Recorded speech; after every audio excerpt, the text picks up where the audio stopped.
طبعا يا جماعة أنا أمس لما تكلمت على سيارات تسلا كثير ناس نقدوني قالوا لي كيف السيارة حلوة وما حلوة. شوف أنا إيش مشكلتي مع سيارة تسلا يا جماعة؟ ما في ولا زر هنا غير هذا ما أدري فراري إيش يسوي، وهذا ما أدري إيش يسوي، كأنك قاعد تلعب في بلاي ستيشن.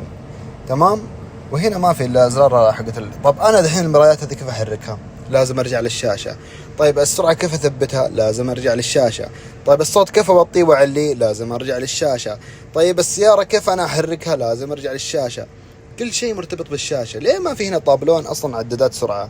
يعني أنا عشان أراقب سرعتي لازم ألف راسي هنا عشان أشوف عداد السرعة.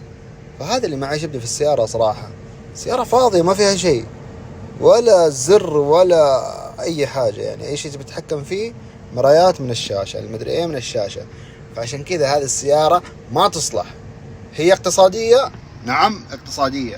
هي السيارة في الخط حلوة، نعم حلوة، لكن من